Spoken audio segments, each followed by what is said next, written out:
Olá pessoal, que Deus abençoe a sua vida. Aqui quem fala é o Rafael Lima e eu trago hoje mais um pensamento para abençoar a sua vida. E antes de mais nada, eu já peço que você se inscreva aqui no canal se você não é inscrito, que você curta esse vídeo e compartilhe com seus amigos e com seus parentes para que nós possamos alcançar o maior número de pessoas com esse pensamento. E hoje, o pensamento de hoje, nós estaremos falando sobre o plano da salvação. E hoje eu estou muito bem acompanhado com o pastor Marcelo Chiarello. Pastor, obrigado, viu? Para mim é uma honra, uma satisfação enorme ter um senhor aqui fazendo participação no nosso canal, tá bom? Pastor Marcelo, gente, ele é pastor há 12 anos já, graduado e pós-graduado em teologia, e particularmente ele tem todo o meu respeito e toda a minha admiração pela sabedoria que ele tem como pastor. Então eu convidei ele hoje para estar falando conosco sobre o plano da salvação. Pastor Marcelo, vamos lá. Aonde se deu o início o plano da salvação? Bem, primeiro, a paz do Senhor a todos. É uma satisfação estar aqui juntamente com o Rafael e junto com vocês que estão nos assistindo. É um prazer para mim e é muito bom sempre estar falando da palavra de Deus. Bem, o início da salvação, a Bíblia nos diz que Deus planejou antes da fundação do mundo a sua igreja. Portanto, antes mesmo de haver a terra, o mundo, Deus já havia planejado o plano da salvação. Esse plano é algo que estava no coração de Deus antes da fundação do mundo, portanto. Mas, efetivamente, ou ela se efetiva quando da queda do homem. Porque antes da queda não existia a necessidade do homem sem o pecado, a necessidade da salvação sem o pecado do homem. Mas havendo o pecado, há também a necessidade de uma justificação, de uma regeneração, porquanto o homem estava destituído da glória de Deus, portanto não teria salvação. Sendo assim, no Jardim do Éden, quando o homem cai no pecado, é quando existe a necessidade de salvação. Mas, sempre lembrando, ela foi planejada antes de Deus. Por que eu digo isso? Porque existem pessoas que afirmam que Deus foi pego de surpresa quando o homem escolheu pecar. Não, Deus não foi pego. A Bíblia é bem clara que antes mesmo de o homem nascer, já existia no coração de Deus o plano da salvação, o plano da fundação da igreja. Que a igreja só existe porque um dia Cristo morreu na cruz para perdoá-la. Então, me diga uma coisa, hoje em dia, qual é a necessidade do homem em adquirir e querer a salvação? A necessidade é a seguinte: ou o homem recebe aquilo que Deus de graça deu ao homem, que é enviar o seu Filho para morrer na cruz e perdoar os nossos pecados, e daí provém a salvação, ou ele está condenado eternamente. Então essa é a necessidade de se obter a salvação. Deus, ele criou o homem, mas não criou para a condenação eterna.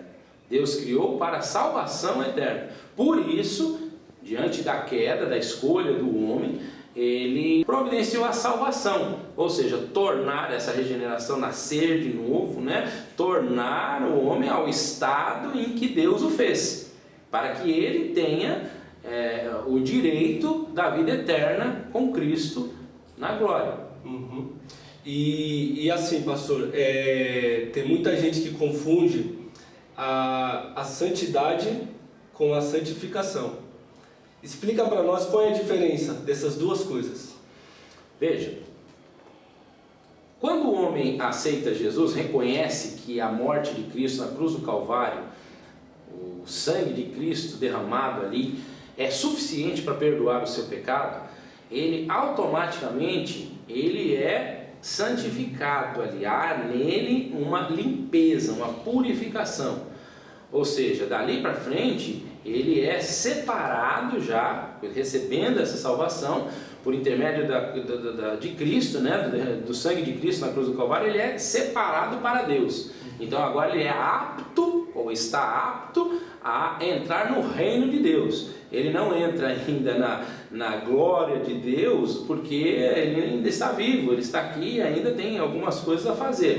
Mas ele já entra no reino, que o reino de Deus está entre nós. Nós estamos vivendo no reino de Deus. Então a participação dele tem que ser puro, ele tem que ser purificado. E essa santificação é dada nesse momento. Daí para frente, o homem tem a sua parte a fazer.